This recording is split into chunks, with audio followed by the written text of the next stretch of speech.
This video is brought to you by patreon.com/worsttake. Get access to exclusive live streams and Discord servers, on-screen shoutouts, and early access to some videos when you join now. Help make sure that we can continue to make content like this by supporting the Patreon. Links are in the description down below.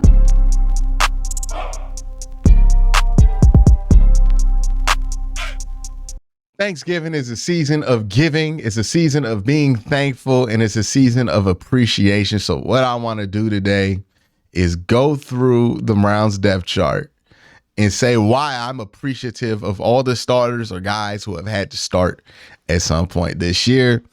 With a guy like Amari Cooper, it's real easy to say why you're thankful for Amari Cooper, right? A good veteran receiver who's been able to just be Mr. Reliable for this team in a year where quarterback play has been very much up and down, and not up and down because the play, more than up and down because we don't know who playing.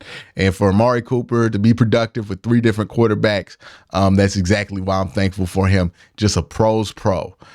James Hudson, who's starting at left tackle, it's actually Gareon Christian. I don't know why they had it charted like that, but Gareon Christian, thankful for him stepping in. The dude was a street free agent in October, has stepped in and played decent enough at that left tackle position. Also thankful for Jed Wills, who was really putting together a solid season. Hopefully in a couple weeks here he can get off IR and come back, because as much as Gareon has came in and held it down, I think Jed Wills is needed.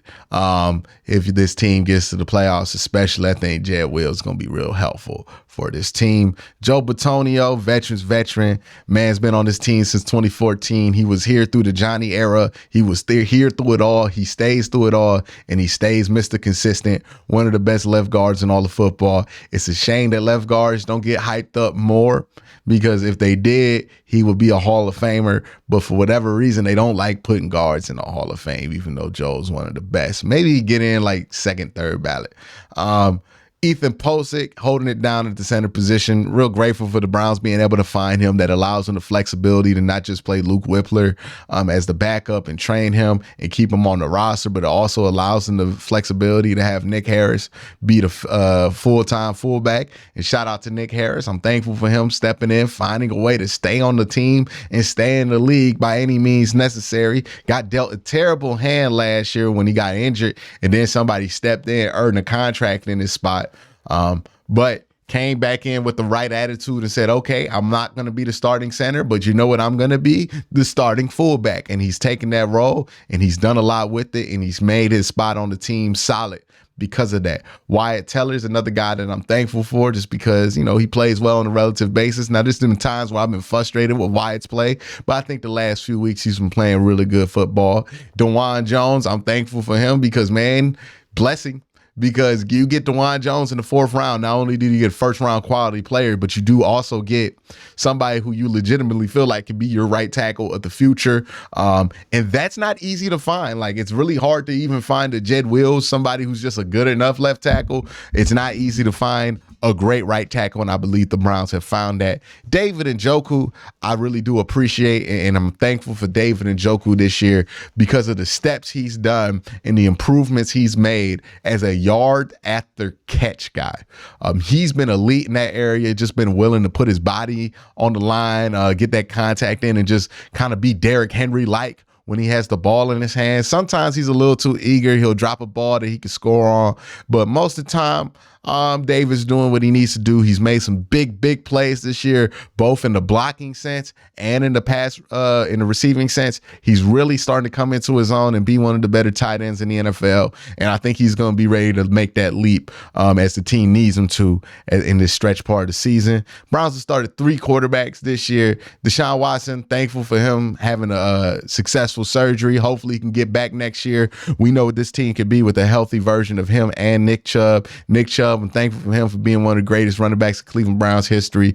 PJ Walker, thankful for him doing just what you needed to do, right? Made a couple throws in the moments that he has been in there. I know a lot of people wanted to shit on PJ when he was in there, but at the end of the day, PJ won you 2 games, and that's all you could ask for out the backup. Shout out to PJ, did his thing. DTR came in there and played a tough game. I thought he played well in that first half. but really came in there in the fourth quarter and put it all aside after a rough third and fourth quarter in that game. Came in on that last drive and really put it together. That shows me something. That shows me something in his soul that he has, and maybe that'll help him play better as the weeks go on. Jerome Ford came in, stepped in for Nick Chubb, and has helped lead a run game that's statistically similar to what Nick Chubb was doing. Not the same efficiency, but statistically similar. Kareem Hunt came in, best short yardage back that we have as well. So got to be thankful for him. Elijah Moore, I really think he's starting to put it together. He's had a couple of decent games back to back, and I think we're going to see a lot more of Elijah Moore in the later part of the season. I think he's going to hit his goals that we have for him at the beginning of the year. I really do think he's going to come in and make up for that. Let's go to the defensive side of this chart now. Say who I'm thankful for here. Myles Garrett, Obo Okoronkwo. We're just going to do the whole defensive line. Myles Garrett. Myles Garrett. Why am I thankful for Myles Garrett? Come on, man. He's playing at an all-time level. Myles Garrett, the last few years, has been talked about on the same level as TJ Watt, Micah Parsons, and whoever else you want to throw in that conversation, right? Well, guess what, man? He's taken the leap, and he's excelled that level. Like, it might have been an argument a couple years ago if Myles Garrett is better than TJ or if Myles Garrett is better than Micah Parsons. Ain't nobody like Myles right now. He's gotten better. He's getting better every week. He's gotten smarter, more athletic, stronger. He is getting close to the peak of his powers, and he is almost LeBron-like out there. Just one of the greatest athletes you'll ever see at the position, doing stuff that you've never seen before. Like, there are good players every year, right? Guys who lead the league in sacks, guys who are really good. Those guys exist every year. Myles Garrett is something different where he kind of redefines the position that he plays in, doing stuff that people haven't seen before. That's what Myles has been. Speaking of good players, I believe Obo Okoronkwo has been really good for this team. Stepping into some huge moments, making some big run stops. Underrated signing, Obo Okoronkwo, right? Because all the hype went to other guys that got signed. But, man, that's one that panned out really, really well for the Cleveland Browns. I think the Browns are excited about what they got with Obo. Dalvin Tomlinson, look, he's a vet. He's helped raise the floor of that room. You just get a good vet like him in there. You surround him with other veterans like Shelby Harris and Maurice Hurst. And then all of a sudden you look at Jordan Elliott as another guy we're thankful for, and his play is elevated significantly, right? Like, this, the leadership, the veteran experience in that room has been a night and day shift from what it's been in the past, right? Where we had rookie on top of rookie on top of rookie teaching each other stuff. Now you swap that room out for a bunch of veterans. Look what happens to the young player in the room. He gets much better. It tells you what you need to have to develop players. It tells you why veteran players are important. And I'm thankful for these guys being on this team, not only for their play, because they're still playing at a high level, but their mentorship, their leadership, because it clearly has done something in Jordan Elliott that has made him much more productive than he's been in years past. So shout out to them and the good work that they're doing there. Zadarius Smith, I'm thankful for Zadarius just because I think he's done a good job of making sure that those pressures happen and he flushes guys towards Myles. Myles is at 13 sacks already. I think that has a lot to do with the defensive line, a lot to do with defensive tackle help, Obo Okoronkwo, and the pressure that Zadarius Smith is getting. I believe he's top 10 in the league in pressures. So shout out to Zadarius, playing very good football, doing good things, still winning at a high level on that side. Even though the sacks aren't coming up, he's willing to sacrifice that so Myles can eat, and you're seeing Myles eat right there. JOK, he's inconsistent at times, but boy, when he flashes, he's really good.